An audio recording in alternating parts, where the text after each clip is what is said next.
Amis culturels, bonjour, merci de votre fidélité à Télécongo, merci de votre fidélité à l'émission Cultura. Et sur le plateau de Cultura, nous recevons l'auteur Ghislain Thierry Manguessa Ebomé qui nous arrive avec Le Repentir, un roman récemment publié aux éditions Papyrus. Bonjour, cher Ghislain Thierry Manguessa Ebomé. Bonjour, Sauve Gérard. Voilà, merci donc de nous arriver avec Le Repentir, un roman que vous venez de publier donc aux éditions Papyrus, comme j'ai mentionné. Et tout de suite, un petit mot pour nos amis de la culture qui nous suivent. Alors, on se posait la question, qui est Ghislain Thierry Manguessa Ebomé? Et à cette question, nous répondons de la manière suivante. Il est enseignant-chercheur, maître de conférences à l'université Marien-Ngouabi. Il est auteur de plusieurs articles et ouvrages philosophiques. Il a par ailleurs publié Dialogue silencieux avec mon épouse. Il faut dire, c'est vraiment un dit épistolaire et poétique, très poétique, à la mémoire de son épouse décédée. Et depuis le 15 mai 2021, nous le reconnaissons comme ministre de l'enseignement technique et professionnel de notre beau pays, le Congo. Et merci une fois de plus, Ghislain Thierry Manguessa, de nous arriver sur le plateau de Cultura avec Le Repentir. C'est moi qui vous remercie. Merci beaucoup. Alors, il faut dire que c'est avec beaucoup de plaisir et beaucoup d'intérêt, pour ne pas dire beaucoup d'attention, que j'ai lu ce roman. Le Repentir, c'est une vraie démarche que vous nous présentez dans Le Repentir. C'est-à-dire une démarche qui nous conduit, n'est-ce pas, à la conversion, finalement, à la reconnaissance de tout le mal qu'on aurait fait. Et ici, nous avons un ancien milicien qui a participé au conflit finalement armé qui ont conduit notre pays, le Congo, dans ce que nous connaissons dans les années 97-98 et qui se repent, qui finalement arrive à dire tout le mal qu'il a fait, n'est-ce pas, et qui vomit même tous ses péchés pour dire qu'il a tué tant de personnes, qu'il le reconnaît, et qui finira, il faut dire, par se convertir, et une vraie conversion, parce qu'il finira par se trouver avec une Bible dans les mains. Et on sait également que cette action sera positivement, n'est-ce pas, menée, celle de la conversion, dans la chute, par André Eboko, qui est vraiment un partisan de la paix, un partisan de l'unité nationale. Et quand on dit déjà, on connaît déjà l'ancien milicien qui est Nindia, donc, qui est donc du sud, et une action qui sera menée par André Eboko, qui est du nord. Donc déjà, deux extrêmes, n'est-ce pas, qui vont conjuguer la paix dans ce roman. Mais nous allons nous arriver. Un mot d'abord, pourquoi Le Repentir? Merci beaucoup. Il faut dire que ce texte a été inspiré par les différentes discussions, les différents échanges qui ont porté les fondements de ce que dans ce pays, on a appelé le dialogue national sans exclusif. En considérant la non-exclusivité de ce dialogue, je me suis posé la question, est-ce que sa non-exclusivité ne devrait s'arrêter qu'à l'implication des différents acteurs politiques ou, je veux dire, des différentes parties en conflit, sans impliquer le peuple, lui-même meurtri par les effets de ces conflits armés.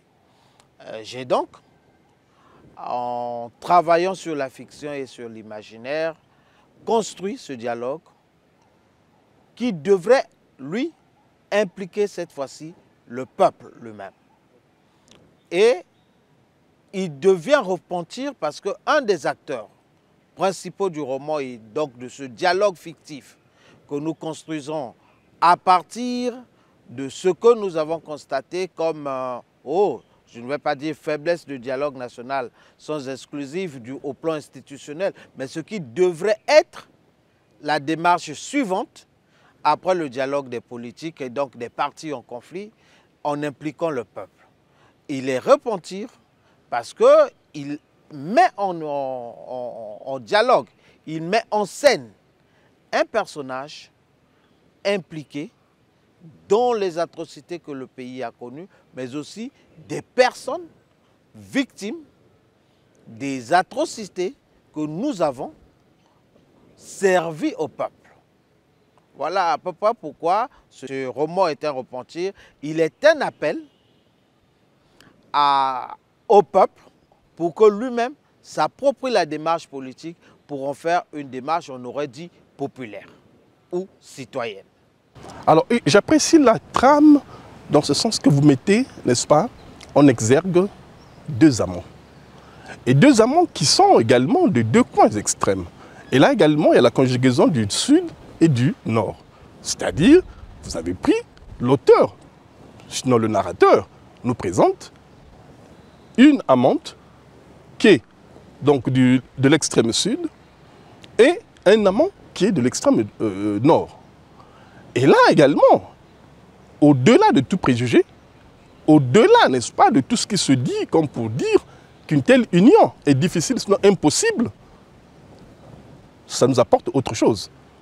Et l'on comprend également que là, le narrateur, sinon l'auteur, s'appuie sur une démarche qui est très pédagogique et que j'apprécie à ce niveau, qui est celle, n'est-ce pas, de la construction de l'intrigue, sinon des prétextes, sinon des alibis, n'est-ce pas, littéraires, autour des symboles de la République.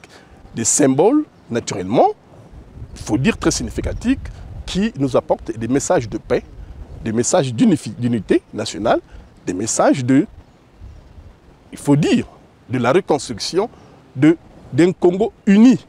Et vous avez plusieurs symboles à ce niveau qui, ma foi, il faut dire, nous édifient davantage sur tous ces monuments que nous avons dans la ville de Brazzaville. Parce qu'il faut dire que le cadre géographique, l'auteur n'a pas voulu mystifier les choses à ce niveau.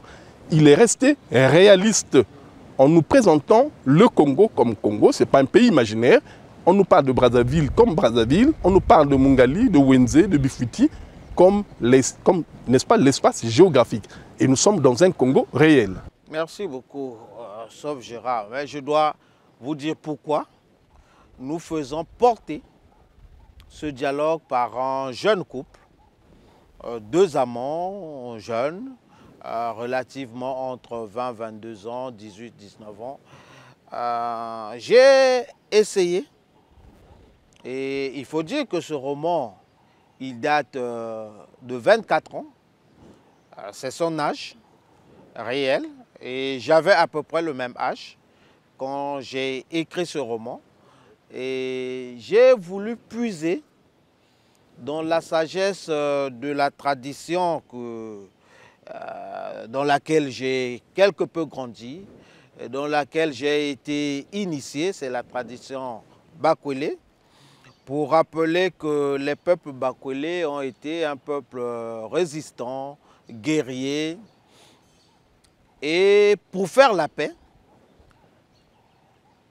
avec les peuples circonvoisins avec lesquels ils se battaient et tout, ils ont suscité les mariages.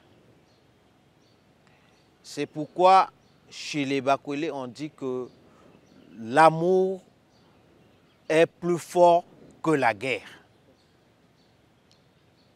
Je me suis posé la question pour trouver l'intelligence de cette sagesse qui traverse les générations et ainsi construire l'intrigue en m'aidant de ces deux personnages fictifs qui ne sont pas réels, fictifs, mais deux jeunes amoureux qui, par le lien d'amour, travaillent le lien de réconciliation nationale.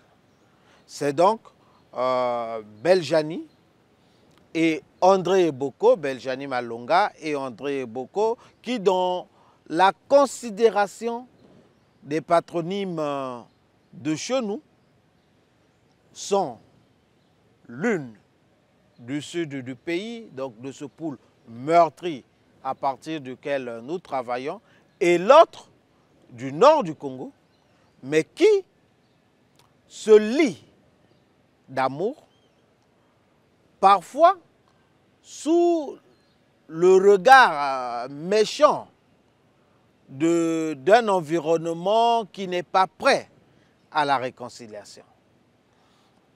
Mais vous parlez des symboles, oui, parce que dans ce pays, les gens travaillent de moins en moins à comprendre le message ou le sens des symboles. Pour dire que tout symbole porte un sens, tout symbole délivre un message, tout monument aujourd'hui délivre un message. Nous travaillons et nous avons travaillé à travers ce roman à réhabiliter certains lieux historiques. C'est la piste des caravanes. De moins en moins de Congolais, même vous allez à Bakongo, autour du marché Tangoma, où il y a la piste des caravanes, de moins en moins des habitants de ce quartier ne peuvent vous dire qu'est-ce que c'est. Ça a été quoi? Ça a servi à quoi? Nous travaillons autour du monument de l'intolérance politique à la préfecture de Brazzaville. Vous voyez de temps en temps des gens s'asseoir autour de ce monument.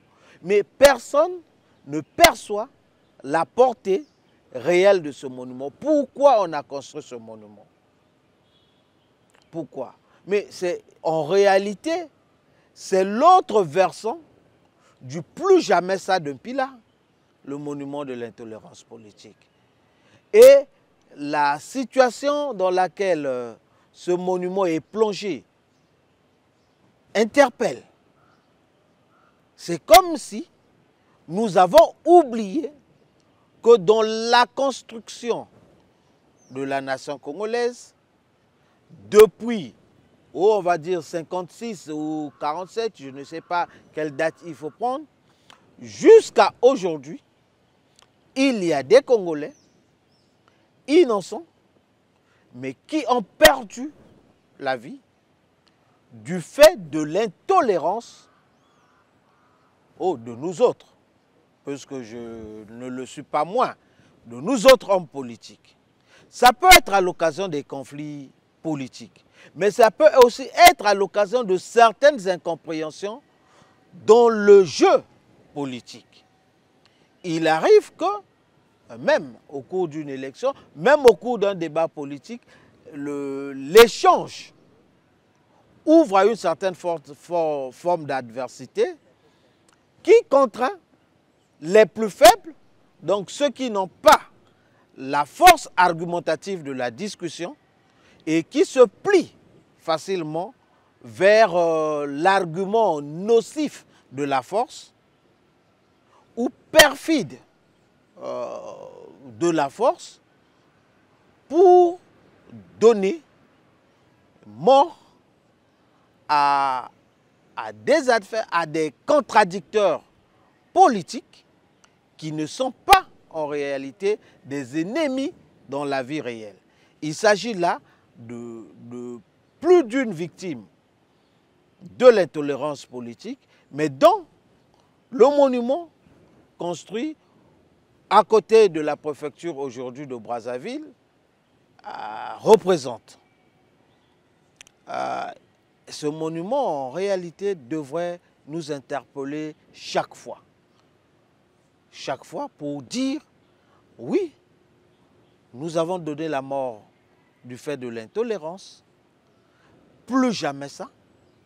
Il faut un glissement positif qui nous fait oublier l'intolérance pour construire autour de ce monument une forme d'école de la tolérance, mais une forme d'école de ce que le philosophe revient, qu'on appellerait une éthique de l'argumentation, pour que le jeu politique désormais ne se construise pas au bout du fusil, ne se construise pas au bout de la force, mais se construise au bout de l'argument, au bout de la parole.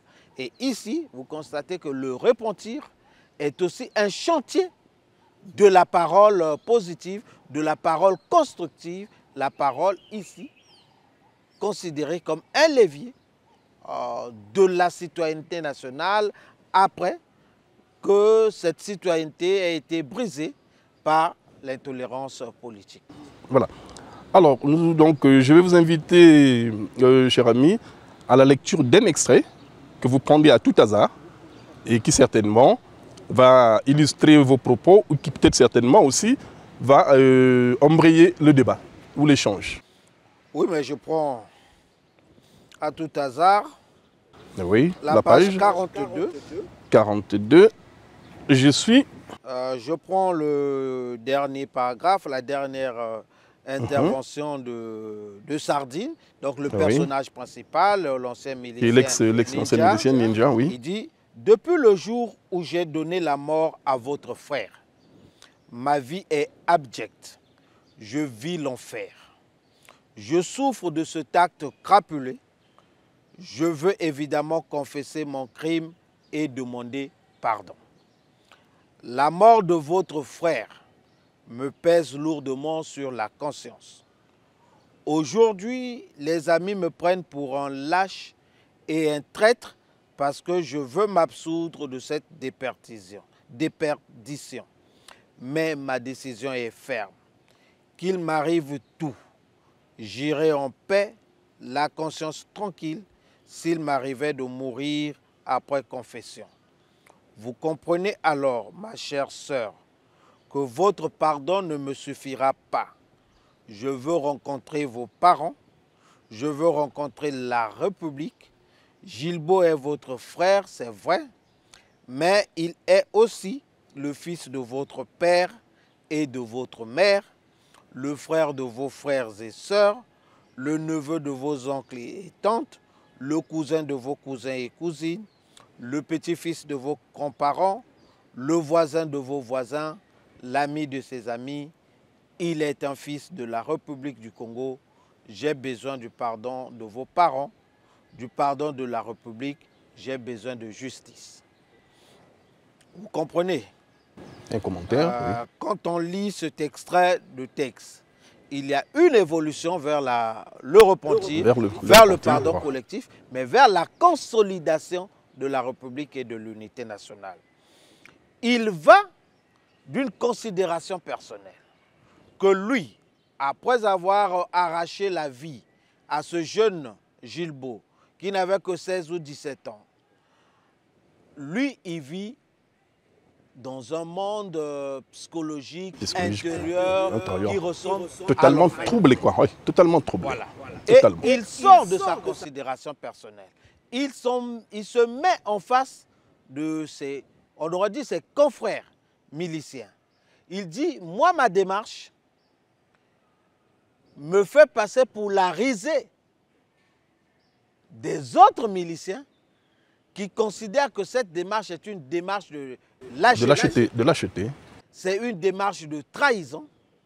Mais moi, je suis ferme. Je préfère trahir ce camp de violence pour être en harmonie avec soi. En harmonie avec moi-même, mais pour être en harmonie avec la République. Le troisième moment, c'est qu'il refuse même d'être pardonné par la sœur de la victime, qui est le premier témoin de sa démarche de conversion ou de repentir, en lui disant « Ce n'est pas votre pardon que je cherche, parce que celui que j'ai tué et qui devient dans le cadre de ce roman le personnage symbolique de toutes les victimes de l'intolérance politique, il dit non, ce n'est pas votre pardon que je recherche.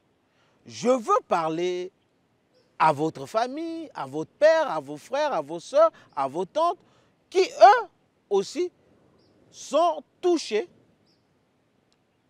éprouvent le sentiment douloureux de cette perte tragique d'un enfant de la famille.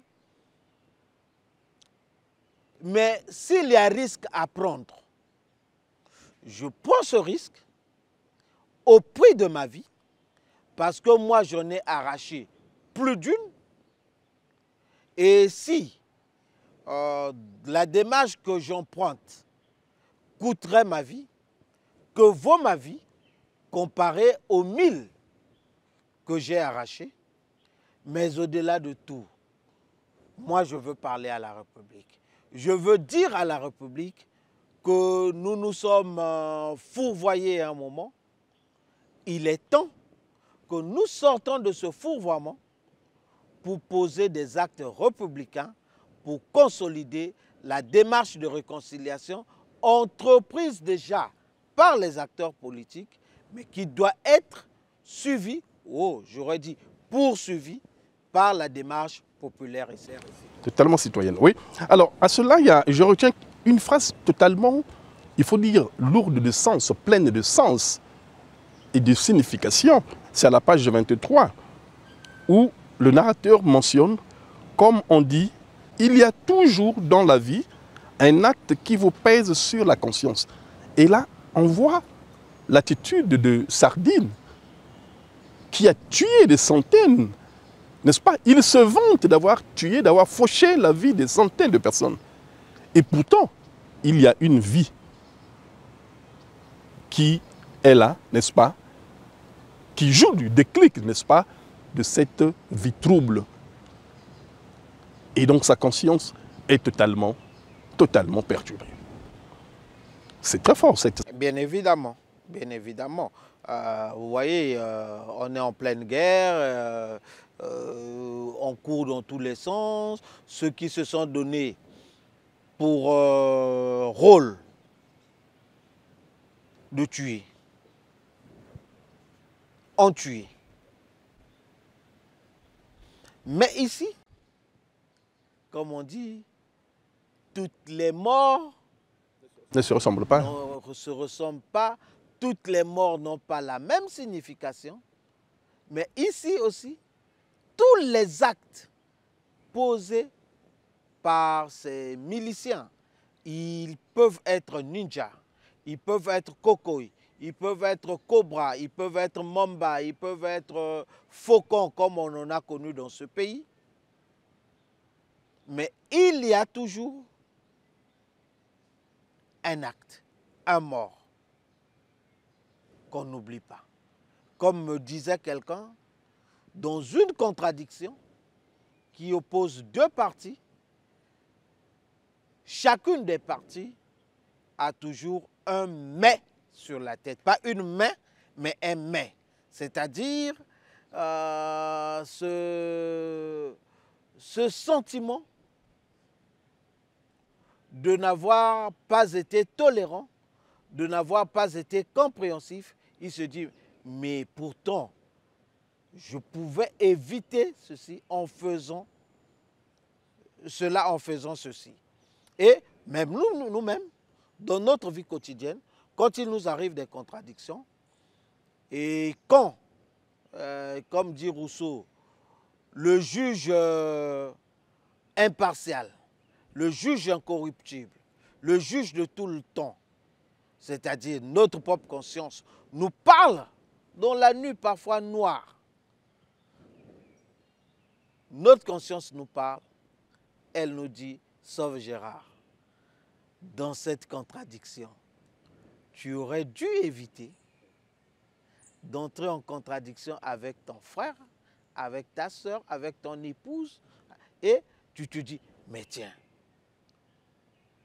Et ça vous rattrape, ça vous accompagne, et c'est à partir de ce mais, de cet appel, de ce jugement de votre conscience, que les esprits les plus forts construisent la démarche de réconciliation. Ici, pour parler de ce roman, la démarche du repentir. Alors, à partir du personnage, puisque nous y sommes encore, du personnage de Sardine, lorsque nous sommes à la page 55, lorsque Sardine décline sa vraie identité et les motivations qui l'ont conduit, n'est-ce pas, dans cette vie de milicien, il se présente comme étant un licencié en histoire. Et il nous livre, n'est-ce pas, tout le parcours qui a été le sien, totalement perturbé, et qui vous dit comment il a échoué plus d'une fois à un concours, n'est-ce pas, d'entrer à l'ENS les vraies motivations et les raisons. Il faut dire tout ce qu'il y a comme aléa. Je me plais d'identifier et parmi, et que le narrateur et que l'auteur soit également un enseignant-chercheur, toutes ces vérités qui sont dites, n'est-ce pas, de façon explicite. Toutes ces notes que l'on donne arbitrairement, et finalement, toutes les pesanteurs qu'il y a, toute la tribu qui joue, n'est-ce pas, et tout ce qu'il y a comme, on dirait, déviance. Ben, lorsque l'enseignant, le narrateur, l'auteur est enseignant-chercheur et que quelque part, il est aussi ministre, n'est-ce pas, qui a la charge de ce département. Quel commentaire, n'est-ce pas? Merci beaucoup, mais cette question est a posteriori. Parce que quand j'écris ce roman, je suis étudiant, je suis en train de terminer ma maîtrise. Mais ce qu'il y a à retenir à partir de cette page 55, la contenance, oui, hein, la je contenance, viendrai à oui. cela et en parlant en tant qu'aujourd'hui ministre de la République, enseignant-chercheur, j'en parlerai. Mais vous voyez, à partir de la page 55, page de référence pour vous à partir de votre questionnement, il y a d'abord, et il faut le retenir, la force négative de la manipulation. Parce qu'on dit à Sardine, mais toi tu es là, tes parents sont morts, on a tué tout le monde, tes enfants qui sont à Midouli sont morts et tout, mais et pris par... c'est à l'entame voilà, de la conversion. Il se dit, mais attends, moi je suis allé à l'école, je suis allé jusqu'à obtenir une licence. J'ai perdu ma mère et mon père, j'étais enfant. Bon, ma femme, mes enfants, aujourd'hui sont tués. Bon, et moi, que me reste-t-il? Dans le désespoir de cause, il devient ninja. Il se dit, bon, mais attendez, je dois venger ceux des miens qui sont tués. Mais il découvre à la fin des hostilités que finalement, ni sa femme, ni ses enfants n'étaient tués. Ils sont vivants. Une proche amie de la famille qui serait dans en fait, le camp, vivrait dans les quartiers considérés comme opposés au quartier où il vivait. La deuxième chose, celle que vous évoquez, c'est cette crise des valeurs. Cette crise des valeurs. Il est récurrent que les anciens nous disent qu'à notre époque, ce n'était pas comme ça. Qu'à notre époque, il y avait de la justice, il y avait de l'impartialité dans l'organisation de la vie nationale. Ici, je ne prends l'exemple que de l'école, mais j'aurais pris tout autre exemple. Mais je prends l'exemple de l'école parce que c'est en réalité l'école qui est le foyer de la République. C'est l'école le ferment de la République. On ne peut pas construire la République quand on n'a pas réussi à construire l'école. Mais pour construire une République forte, il faut avoir une école forte. C'est pourquoi ici, je prends l'exemple de l'école et particulièrement l'université qui était mon environnement de l'époque, mais que je crois qui est le lieu sublime de formation du citoyen juste et impartial. Parce que, comme on dit, l'université, c'est l'univers. C'est l'univers de la citoyenneté, c'est l'univers de la tolérance, c'est l'univers de la compréhension. Mais on est parfois surpris de constater qu'au sein de l'université même, se développent des comportements qui devraient être combattus par les universitaires en raison de ce qu'ils représentent pour la République, en raison du choix de métier qu'ils ont fait, mais en raison de la fonction première de l'université, celle de fonder la République. On ne peut pas comprendre qu'à l'université, il y ait des filiations portées par l'ethnie.